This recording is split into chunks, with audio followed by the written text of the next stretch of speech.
I was involved with the process by which the money was held up temporarily, okay? 3 issues for that.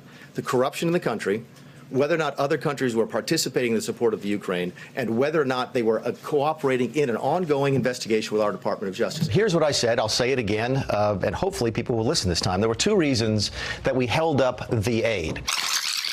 Okay? 3 issues for that. There were 2 reasons that we held up the aid. You know, what I find so remarkable is that when these people come out and they lie on national television, they lie through their teeth. They then are arrogant about it and say, I hope they'll listen next time. Well, no, we heard you the first time and you lied about it the second time. But this happens again. And it's just like when Mulvaney went in front of them the first time, the press corps the first time, and said, oh, this happens all the time. No, it never happens. And get over it. And get over it. So this is what I love about the incompetence surrounding the White House and actually the reelection campaign. The guy who actually made a statement in the course of moving Donald Trump a lot closer to being impeached and possibly even removed from office, that guy and his ignorant words, get over it, now being sold as T-shirts. This is like, so let me get this straight. You're selling the evidence that's going to lead you to impeachment to even make money off of that? I understand your foolishness with Doral, that you woke up and smelled the cat food on that one, that it was unconstitutional, was going to get you impeached. Well, yeah, and thank God we don't have to explain to Boris Johnson and all the bed bugs he was going to get in that shaggy hair. Macron wouldn't like the bed bugs all over. Grossed out. It's very well put together, but those Doral bed bugs are killers, especially in the summer. I don't think they're like itching right now. But anyway, so they're arrogant about their stupidity, and they're also arrogant, and they're trying to market off the evidence that's going to lead to Donald Trump being impeached. Only the 3rd president in the history of the United States to be impeached. So on Thursday, there were 3 reasons why the White House held up aid to Ukraine. By Sunday, as you saw, it was down to 2. The missing link, of course, when Mick Mulvaney openly acknowledged last week a quid pro quo. Good morning and welcome to Morning Joe. It is Monday, October 21st. With us, we have White House reporter for the Associated Press, Jonathan Lemire, political writer for the New York Times, Nick Confessori, former aide to the George W. Bush White House and State Department's Elise Jordan, and NBC News correspondent covering national security and intelligence, Ken Delaney. So, Jonathan Lemire, let's start by, of course, talking about the New York Yankees failing to make the World Series for this entire decade, the first decade, as you pointed out, since 100 years ago in the 19-teens. We could talk about that, but also with that just as a backdrop to everything we do for the next several weeks. Talk about the level of concern, the level of despair inside the White House on Mulvaney's monstrous mistake, admitting publicly the quid pro quo, Rudy Giuliani's ongoing troubles, his tangled business relationships that seem to be, he's looking for love in all the wrong places. Talk about how the toxic stew that this is creating and the concern inside the White House about how this could lead to Donald Trump's impeachment and more. First, Joe, on the Yankees, the most important news of the morning. You're right. This is the first decade since the 19-teens in which they did not appear in the World Series, not even appear in the World Series. They spent $2 billion on $2 billion on players this decade without appearing in the World Series. They have now gone 18 of the last 19 seasons without winning a World Series. And there's this stat. I brought statistics with me. Brought receipts. Yes. In the decade that just ended from 2010 to 2019, they had the winningest record in the regular season, but yet did not make a single World Series. The first team in Major League Baseball history to do that. Joe, I hate when that happens. The heart breaks. The heart breaks for the Yankees and their fans. I think we are in tap for a great World Series, though. That should be a lot of fun. In terms of the White House, yes, there is rising angst in the building on a few different issues. The acting chief of staff's disastrous news conference, and that is how it's being viewed in every corner of Trump's world, is still having ramifications now. They've had to clean up, they've had to reverse themselves on G7, as you saw, no longer having it at the president's golf course in Doral, just outside of Miami, Florida. The quid pro quo issue, which Mulvaney laid out on Thursday, tried to clean up in a statement later in that day, tried again over the weekend in these Sunday show appearances, has led a lot of people in the Trump White House wondering if perhaps he will not be long for his job. We saw immediately the personal attorney, Jay Sekulow, distance himself from what Mulvaney said. The Department of Justice, in a rare move since they've been lockstep with the president since William Barr took over, they distanced themselves from what Mulvaney said. There have been people in the building who already were unhappy with how Mulvaney had been handling the impeachment inquiry, according to our reporting, and this has just thrown gasoline on that fire, pushing for him perhaps to be removed. But the problem with this, the people we talked to over the weekend say that Mulvaney's job, at least for now, is safe, not because the president is particularly happy with him. He isn't. But because they don't have any replacements. That this is a White House that from the beginning has struggled to hire and retain talented White House officials, people to work in the administration. There's no short list now. There's no sense that Mulvaney is going to lose his job anytime soon.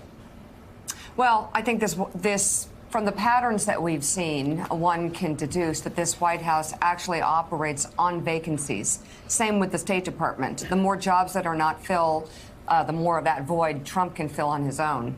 Here's more from Mick Mulvaney on Fox News Sunday, trying to walk back his remarks from last week about the quid pro quo, arguing that reporters had misinterpreted his comments.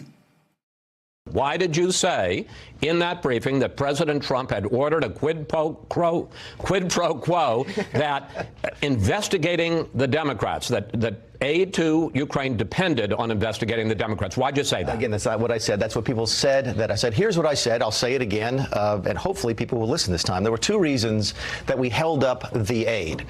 We've talked about this at some length. The first one was the rampant corruption in Ukraine. The president was also concerned about whether or not other nations, specifically European nations, were helping with foreign aid to the Ukraine as well. I did then mention that in the past, the president had mentioned for me to time about the DNC server. He'd mentioned the DNC server to other people publicly. He even mentioned it to President Zelensky in the phone call, but it wasn't connected to the aid. And that's where I think people got sidetracked this weekend at that press conference.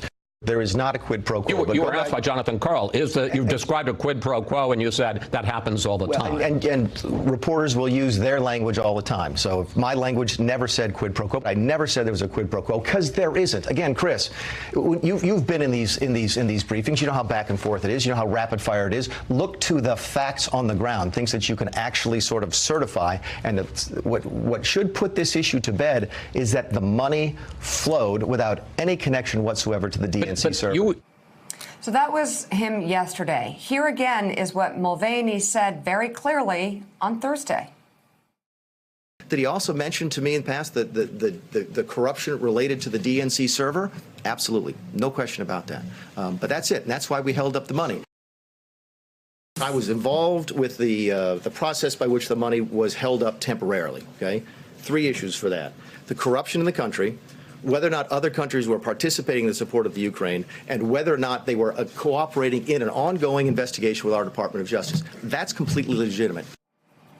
All right. So, of course, Elise, I mean, there is rank stupidity here. I don't know whether Mick Mulvaney is the one that is so stupid, or whether he believes that Donald Trump supporters are so stupid that if he just keeps lying, talks fast enough, he thinks the rubes, he must consider them to be rubes. The rubes, in his mind, will just let it pass. But he said a couple things that, of course, in the press conference on Thursday, he said it happens all the time. No, it does not happen all the time. It's, in fact, that's a lie. He was called out on the lie. He was so humiliated with that lie that he didn't even repeat it on Sunday. And then on Sunday, I found it fascinating that he said, "Oh, we're talking about the server. Everybody's the trade. Hey, we only look at the server. Everybody's talking about the DNC server, right?" Well, actually, no. Only conspiracy theorists are talking about a DNC server being hidden mysteriously somewhere by an oligarch in Ukraine. Nobody believes that to be the truth. That is a conspiracy theory, and yet he is saying that's the quid pro quo. This 4chan conspiracy theory that was disproven by conservatives and liberals a very long time ago. Joe, it's just been really disappointing to watch Mick Mulvaney behaving the way that he is. I previously thought very highly of him and his character and his intentions in public policy, and this has just been a really disappointing episode where I am not sure what he's doing following these conspiracy theories. I thought he was a more serious-minded man and a more honest man, and it just frankly is disappointing to watch him swept up in this partisan Elise, can I ask you? Can I ask you what's he doing? Why is he doing this? There can be no position worth this. You know, he supposedly was a small government conservative. He's now proudly serving with the biggest spending Republican in the history of this republic or any republic. I mean, biggest deficits ever, biggest debt ever. The trade deficit is expanding. The number of illegal immigrants that are being caught on the border far beyond where they ever were. There's a really Barack disappointing Obama. one-word answer, I think, and it's called power. Proximity to power and what people are willing to give up to stay close to the power, even in an acting capacity, which I would add, how long is that acting title? Is he ever even going to get, get made the official chief of staff? You hear from people who have worked in this White House that Jared Kushner is the de facto chief of staff, and I can't imagine why it is worth it for Mick Mulvaney to stick around and debase himself like this when you've got Jared Kushner in the wings. Jared Kushner calling the shots. Yeah. It is. Debasing is a great example of it. He's debased himself.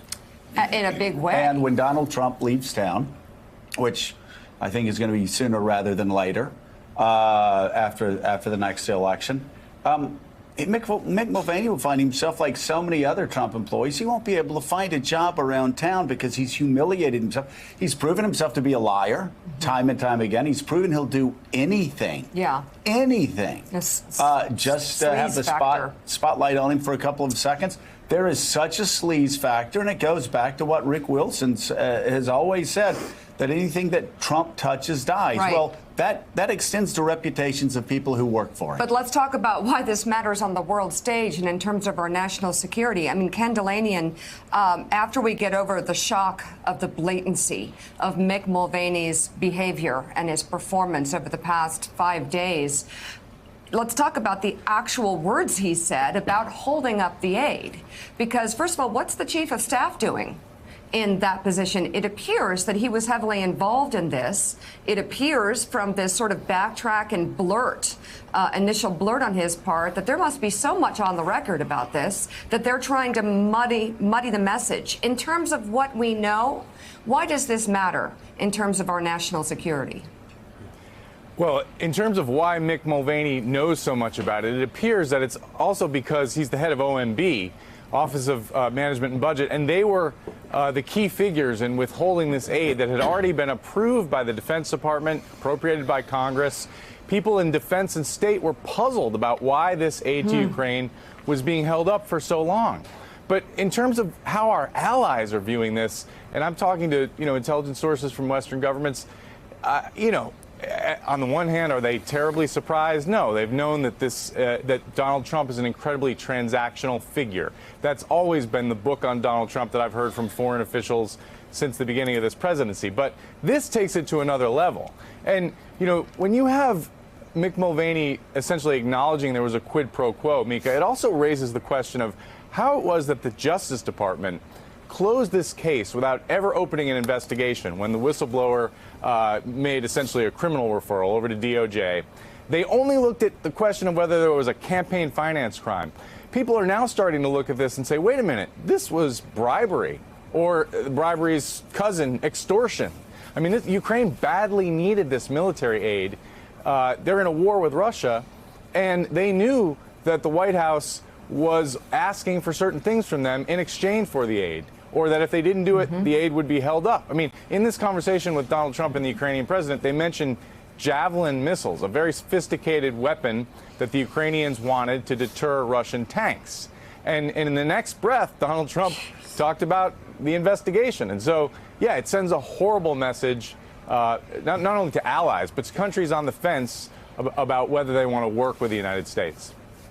But, you know, Mika, of course, after they asked for that, the missiles, of course, the president said, but I'm going to need you to do something for us. Okay? Yeah, we all and then know. what we found is in the subsequent weeks after reading those transcripts, we, of course, saw the text messages that were going on between Sondland and the other key players there, talking about how they needed an investigation into Biden's son if they were going to even have a meeting. And, of course, then you have Mulvaney admitting publicly, yes, in fact, there is a quid pro quo. We find out from Sondland that he writes back that there was no quid pro quo, only after talking to the President of the United States, and then telling Congress he could not tell them that the president was telling the truth. So this is why for Democrats, it may be so important to go through the process of impeachment and the process of asking questions and the process of spelling it out, because this is a Trump special in terms of muddling the truth. What they'll do here is they realize they've been caught with their hands in the cookie jar. So they'll say,